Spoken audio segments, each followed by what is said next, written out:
Abdullah bin Mas'ud lalu tidak banyak bicara, pergi masuk ke medan perang, mencari mana Abu Jahal nih. Dia tahu Abu Jahal. Ternyata karena dia sudah jatuh berdarah dan pasukannya banyak yang melarikan diri, Abu Jahal tinggal sendiri. Abdullah bin Mas'ud badannya kecil, Abu Jahal besar sekali. Abu Jahal itu terkenal postur tubuhnya sangat besar. Dia dengan beberapa tokoh-tokoh Quraisy termasuk Umayyah bin Khalaf orang yang sangat besar. Sampai-sampai waktu dia jatuh dari kudanya, dia nggak bisa berdiri lagi. Karena besarnya, gemuknya badannya. Maka Abdullah bin Mas'ud naik di atas dadanya. Karena kecilnya lalu berkata, "Hai musuh Allah, saatnya kau mati." Abu Jahal karena sombongnya dia lihat, dia bilang, "Bukankah kau si penggembala kambing?" Gitu. Kata Abdullah bin Mas'ud, "Iya, saya penggembala kambing, hai musuh Allah, gitu, yang akan memenggal lehermu." Sempat Abu Jahal ini saking sombongnya dan meninggal dalam keadaan kufur wa na'udzubillah, dia mengatakan, "Sungguh kau sudah menduduki sebuah gunung yang besar." Artinya salah duduk kamu ini. Bukan di sini tempatnya. Bukan kau yang bunuh saya, gitu kan? Maka Abdullah bin Mas'ud pun mengambil pedangnya lalu mengiris, memotong leher Abu Jahal dan membawanya ke hadapan Nabi SAW.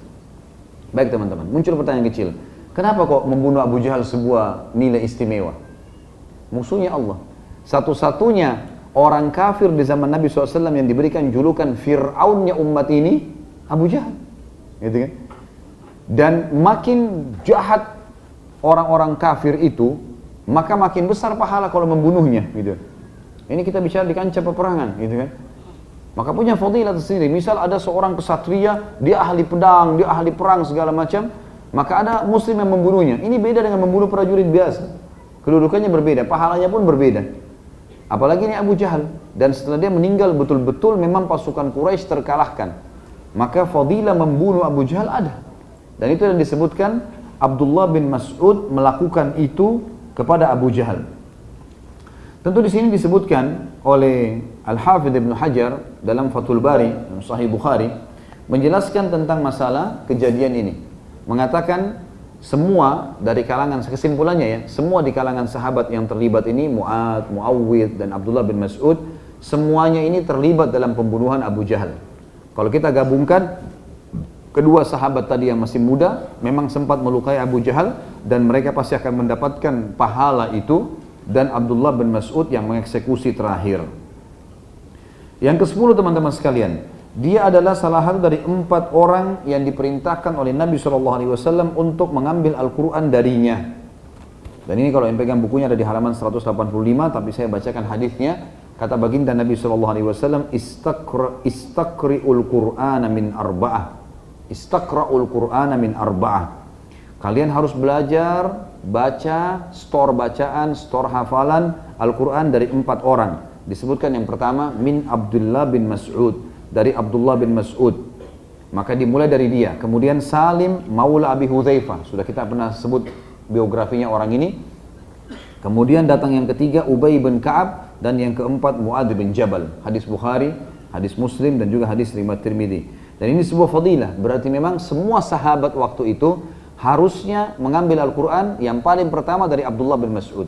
Bahkan ada riwayat yang menjelaskan ketiga sahabat yang lain pun ini seperti Mu'adz bin Jabal, Salim Maula Abi Hudzaifah, dan Ubay bin Ka'ab juga seringkali mengambil bacaan dari Abdullah bin Mas'ud. Artinya semua Al-Quran sekarang yang menyebar di kita itu dipanen pahalanya Abdullah bin Mas'ud. Karena dia duduk bersama Nabi SAW, dia fokus mempelajarinya, dan ini tadi saya janjikan teman-teman bagaimana dia bisa ya, tertanam Al-Quran dalam dirinya, karena dia datang kepada Nabi SAW secara langsung, dia paksakan waktunya ya, dan dia kerahkan energinya lalu belajar Al-Quran, lalu dia hafal, sehingga dia menjadi pionir di situ. Dan ini sebuah poin yang banyak diluputkan oleh orang. Kita kalau menjadi pionir, kita lakukan satu perbuatan baik sama orang lain sama-sama, dapat pahala sama-sama. Tapi kalau kita pionirnya, menjadi contohnya, suri tauladannya, maka kita bisa panen pahala orang lain. Dan ini berarti teman-teman sebuah fadilah. Karena semua sahabat belajar Al-Quran dari Abdullah bin Mas'ud. Mengambil langsung dari beliau. Dan beliau mengambil 70 surah, tidak terkecuali semuanya langsung dari mulut Nabi SAW. Dan dia ajarkan kepada para sahabat. Artinya, masih tersisa kurang lebih beberapa surah saja yang memang masih bergabung di antara sahabat dalam masalah mengambil dari Nabi SAW. Kemudian Abdullah bin Mas'ud juga berkata, Wallahi alladhi la ilaha ghairuh, demi Allah yang tidak ada Tuhan yang berhak disembah kecuali dia, ma unzilat suratun min kitabillah, tidak pernah turun satu surah dari kitabnya Allah Al-Quran illa ana a'lamu aina unzilat, kecuali saya lah orang yang paling tahu di mana diturunkan. Walima unzilat, dan kenapa diturunkan. Wala unzilat ayatun min kitabillah illa ana a'lamu mimman unzilat, dan tidak pernah ada ayat Al-Quran turun kecuali saya tahu, saya paling tahu ke siapa turunnya ayat itu, siapa yang dimaksud. Walau a'lamu ahadan a'lam minni bi kitabillah, kalau seandainya saya tahu ada orang yang lebih faham daripada saya berhubungan dengan Al-Quran, tablughuhul ibil, yang bisa dijangkau dengan perjalanan unta, la rakibtu ilai, maka pasti saya akan datang mendatanginya. Dan ini juga sebuah hal teman-teman sekalian, bukan kesombongan kalau misal memang kita menguasai sebuah bidang, misal kita menguasai sekali bidang IT atau ilmu tertentu misalnya, memang kita ahlinya, tahu, di situ kita kuasai dan kita ikhlas karena Allah belajar. Tidak ada salahnya kita mengatakan, saya menguasai bidang ini. Itu bukan riya, bukan aib, dan bukan asal tidak diikuti dengan sifat sombong. Karena pernyataan ini bisa saja membuat orang lain jadi faham, dia harus ambil dari kita. Dia ambil dari perkataan Ibnu Mas'ud yang mengatakan, demi Allah, saya orang yang paling tahu ayat Al-Quran, tidak ada surah turun dalam Al-Quran kecuali saya yang paling tahu di mana turunnya, kenapa, dan untuk siapa, gitu kan. Dan kalau saya tahu ada orang lebih tahu dari saya, maka saya pasti akan mendatanginya. Juga beliau berkata, wallahi laqad akhadtu min fi Rasulillah SAW bid'an wa sab'ina surah. Demi Allah, aku benar-benar telah mengambil langsung dari mulut baginda Nabi SAW 70 sekian surah. Wallahi laqad alima ashabu Rasulillah SAW, dan demi Allah seluruh sahabat-sahabat Rasulullah SAW mengetahui anni min a'lamihim bi kitabillah, saya orang yang paling faham di antara mereka dari kitabnya Allah. Wa ma ana bi khairihim, walaupun saya bukan orang terbaik mereka. Jadi ini sebuah fadilah, dan ini tidak ada sahabat yang memungkirinya. Bagaimana dia mengakui dia orang yang paling faham kitabullah, untuk mempromosikan diri supaya bisa orang-orang datang belajar. Apalagi Nabi SAW memang menyuruh mengambil Al-Quran dari dia. Beliau juga mengatakan, kata Nabi SAW, man ahabban yaqra Al-Quran gaddan kama unzila falyaqra qiraatu ummi abd. Nabi SAW pernah lewat waktu Abdullah ibn Mas'ud lagi sholat, rupanya bacaannya terdengar sedikit keluar, bacaan Qur'annya, dan dia membaca dengan tartil, pelan-pelan dibaca, alif lam mim, berhenti, dzalikal kitabu la raiba fi hudan lil muttaqin, pelan-pelan. Waktu itu dia baca surah An-Nisa. Saya kasih contoh aja tadi. Maka waktu itu Nabi SAW bersabda, waktu lagi lewat, Abdullah bin Mas'ud lagi sholat, cuma didengar oleh Nabi SAW. Kata beliau, siapa yang ingin mengambil Al-Quran, ya, seperti murni turun, seperti saya dengar dari Jibril, begitu pas bacaannya, suaranya, maka dia mengambil seperti bacaannya Ibnu Mas'ud atau Ibnu Ummi Abd. Juga Nabi SAW teman-teman pernah menangis mendengarkan bacaan Abdullah bin Mas'ud Al-Quran, karena indahnya suaranya, karena tartil dalam membaca Al-Quran, dan ini semua fadilah, tidak boleh orang buru-buru dalam membaca Al-Quran. Disebutkan dalam kisah, itu disebutkan kalau teman-teman pegang bukunya ada di halaman 188, saya akan sebutkan. Abdullah bin Mas'ud berkata, saya pernah mendatangi Nabi SAW, lalu beliau mengatakan, Iqra' alayyal Qur'an, baca Al-Quran untuk saya, hai Abdullah bin Mas'ud. Qultu ya Rasulullah, aqra'u alaika wa alaikal unzil, apakah ya Rasulullah, saya baca untuk anda sementara untuk anda turun Quran itu anda sudah dengar dari Jibril. Kata Nabi SAW, qala inni ashtahi an asma'ahu min ghairi, saya ingin sekali mendengar dari orang selain saya, maksudnya dari manusia. Faqara'tu alaihi surat An-Nisa, maka aku pun membacakan surah An-Nisa, hatta balagtu, sampai saya mencapai firman Allah, a'udzubillahi minasyaitonir rajim, faqaifa idza ji'na min kulli ummatin bisyahidin wa ji'na bika 'ala haula'i syahida. Bagaimana hai Muhammad bila kami datangkan kau pada hari kiamat untuk menjadi saksi terhadap umat-umat manusia, dan bagaimana kalau kami mendatangkan kalian hai kaum muslimin, dan kami datangkan juga kau hai Muhammad menjadi saksi buat umat-umat sebelum kalian. Fagamazani birijlih, maka tanpa sengaja Nabi SAW menyentuh kakiku dengan kaki beliau. Faida ainahu tadrifan, maka saya melihat kedua mata Nabi SAW ya mengeluarkan air mata. Dan ini kata para ulama tidak pernah ada disebutkan kalau ada sahabat yang seperti ini, yang memang Nabi SAW dengarkan ayat lalu menangis, dan ini sebuah fadilah sendiri. Kemudian yang ke-11 teman-teman, dia juga mustajab doa. Orang yang kalau berdoa selalu diterima oleh Allah Subhanahu wa taala. Dan juga Nabi SAW memerintahkan agar berpegang pada wasiatnya Abdullah bin Mas'ud. Apa saja yang dia sampaikan, ambil. Selalu apa yang disampaikan, ambil hukumnya.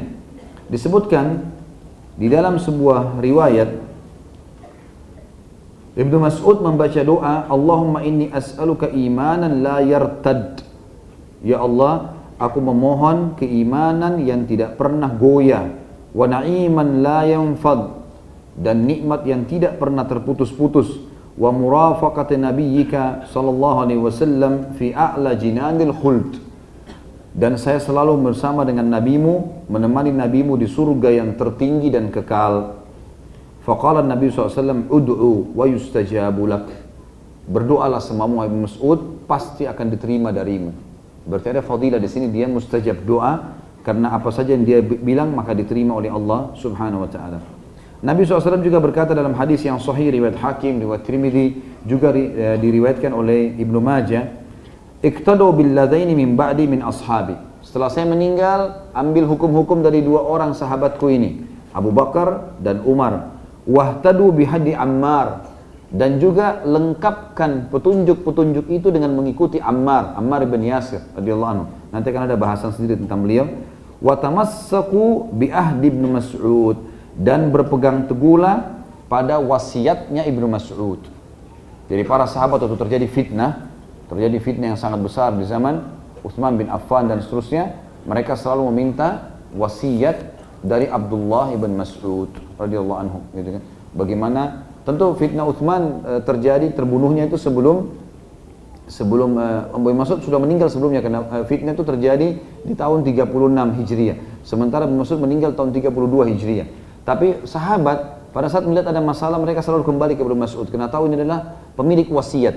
Apa saja? Wasiat itu gini teman-teman, kalau misalnya kita butuh sesuatu, nasihat apapun, orang yang paling layak kita datangi orang yang paling dewasa, dan itu diistilahkan dalam agama dengan orang ahli wasiat. Orang yang suka memberikan nasihat dan tepat nasihatnya karena kedewasaan dan pengalamannya. Maka Abdullah bin Mas'ud dijadikan sebagai hukum syar'i untuk mengambil wasiat darinya. Abdullah bin Mas'ud teman-teman sekalian terkenal sekali, poin yang ke-12 adalah dengan waraknya. Dan warak ini artinya orang yang sangat dekat dan menjaga hubungan indahnya atau baiknya dengan Nabi SAW. Dan itu ada disebutkan di halaman 191. Di antaranya, Masruq rahimahullah, salah satu tabi'in berkata, seorang laki-laki berkata tentang Abdullah ibn Mas'ud, betapa inginnya aku termasuk ashabul yamin, golongan kanan, termasuk orang-orang yang didekatkan kepada Allah. Maka Abdullah berkata kepadanya, lakin hahuna rajulun wadda annahu idza mata la yub'ats. Tapi ketahuilah, ada laki-laki di sebelahmu, maksudnya yang sedang bicara, dia sendiri Abdullah Mas'ud, yang ingin jika dia mati agar tidak dibangkitkan. Dan ini nama warak namanya. Artinya dia warak itu bergabung antara merendah diri, antara dalamnya ilmu, dalamnya iman. Bukan dia memungkiri tentang kebangkitan, tapi dia bilang, kalau kau berharap nanti kalau kau mati menjadi ashabul yamin, orang yang selamat masuk surga, saya juga sebenarnya berharap, tapi saya kalau dikasih pilihan, saya berharap tidak dibangkitkan karena takut jangan sampai menjadi ashabul yamin itu, atau saya tidak jadi mereka. Hasan Basri menukil mengatakan Abdullah bin Mas'ud pernah berkata, "Lau waqaftu bainal jannati wan nar." Kalau seandainya saya diberdirikan antara surga dan neraka, faqila li, lalu dikatakan kepadaku, "Ikhtar nukhayyiruka min ayyuhuma takunu ahabba ilaika aw takuna ramadan." Kalau kamu hari kiamat dibangkitkan hai Ibnu Mas'ud, lalu kemudian disuruh pilih surga, neraka, atau kau menjadi tanah, yang mana kau harus pilih? Karena kalau kau masuk surga butuh konsekuensi mana amalmu, kalau kau masuk neraka juga akan dihitung amalmu. Mana yang kau pilih? Pilih dua-duanya, dipertimbangkan dulu amalmu, atau kau jadi tanah. Lah ahbabtu an akuna ramada. maka pada saat itu saya lebih baik memilih menjadi tanah. Maksudnya adalah jangan sampai nanti saya pilih surga ternyata amal saya tidak cukup, bukan tidak mau masuk surga. Ini bentuk wara, bentuk ya perendahan diri seorang Abdullah bin Mas'ud kepada hukum-hukum Allah.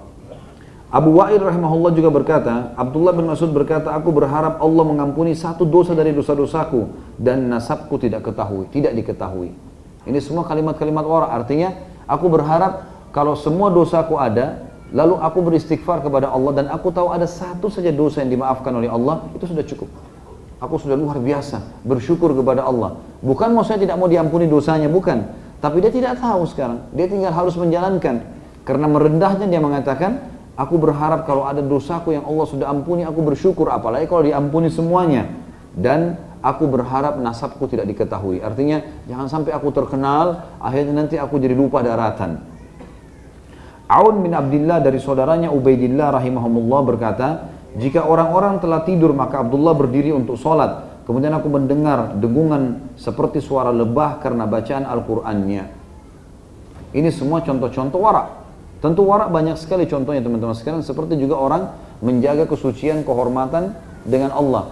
Jangan sampai melanggar bukan yang haram, tapi yang makruh. Seperti misalnya, antum berusaha untuk tidak makan berdiri dan minum berdiri, maka namanya wara'.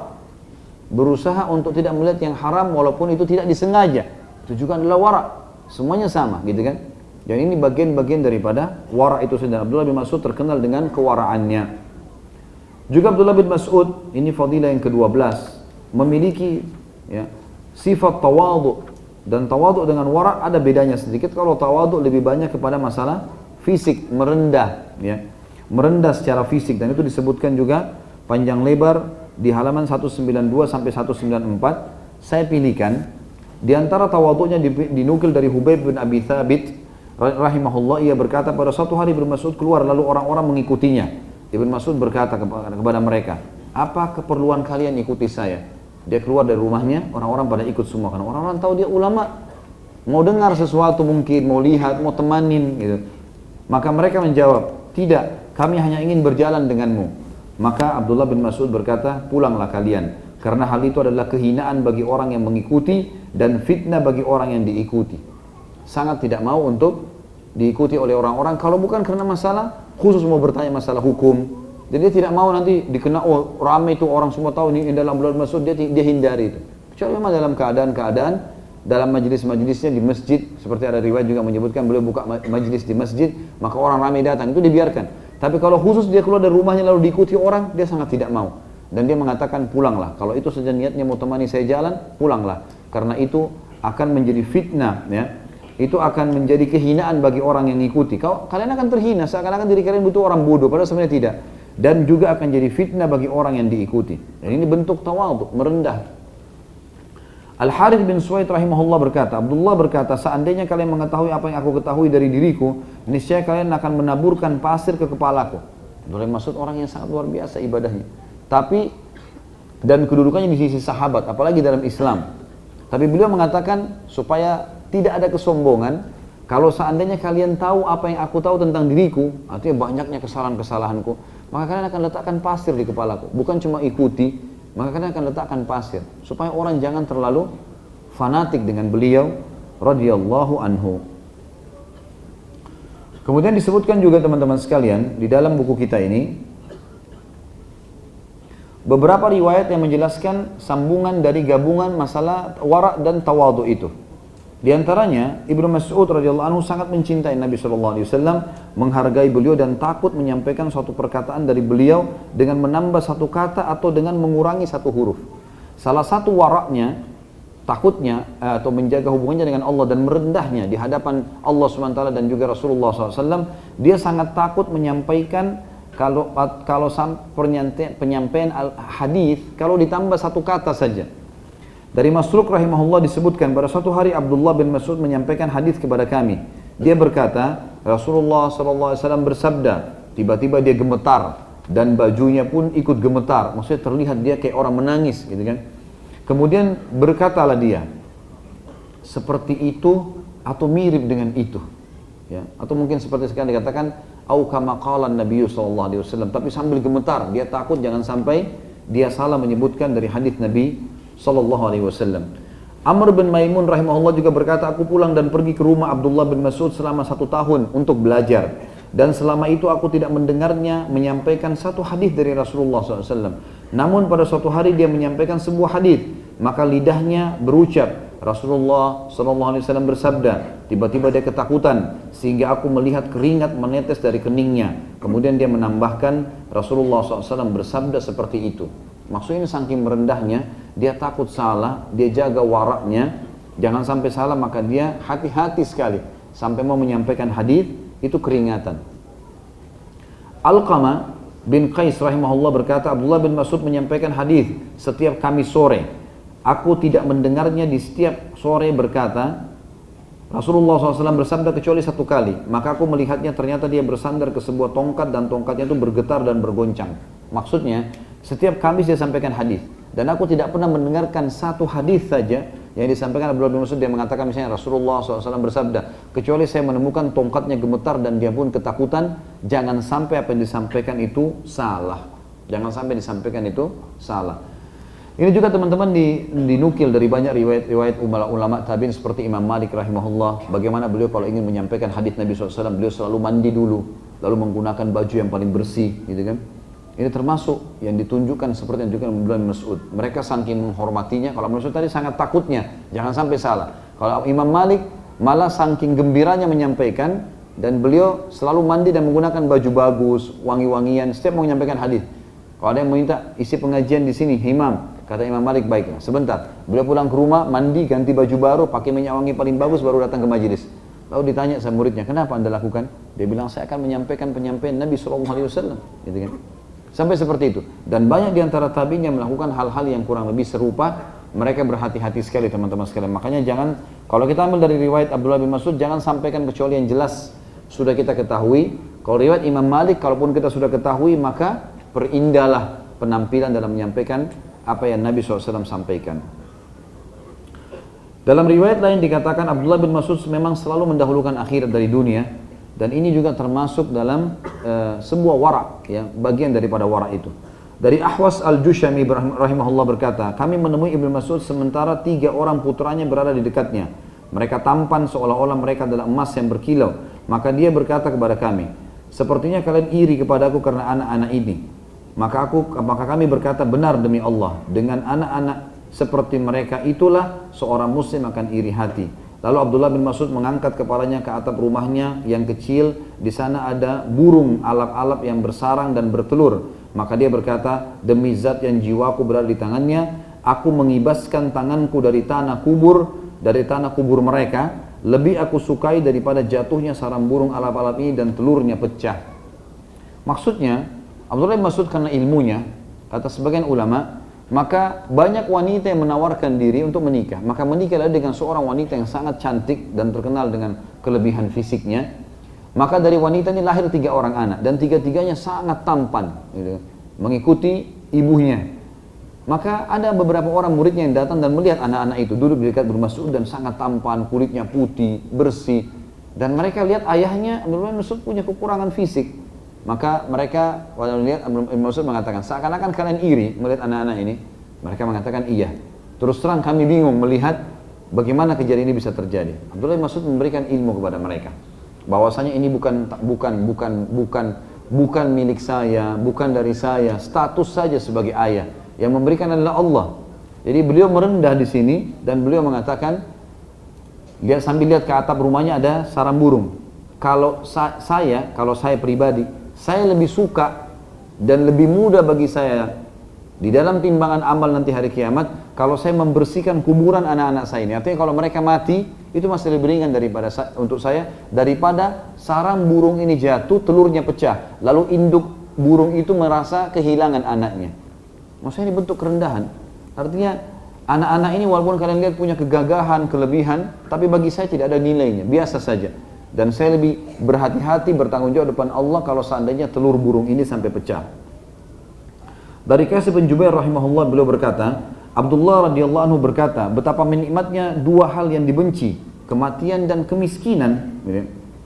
Aku bersumpah demi Allah, yang ada hanyalah kecukupan dan juga kemiskinan. Aku tidak peduli dengan yang mana saja aku diuji karena hak Allah pada masing-masing dari keduanya adalah wajib. Kecukupan mengharuskan adanya 4, kasihan dan membantu fakir miskin. Sedangkan kemiskinan mengharuskan adanya kesabaran. Artinya di sini bentuk berendahnya Abdullah bin Mas'ud berkata, oh maaf, ikhwan merapat ya, tolong maju karena di belakang masih ada yang belum dapat tempat.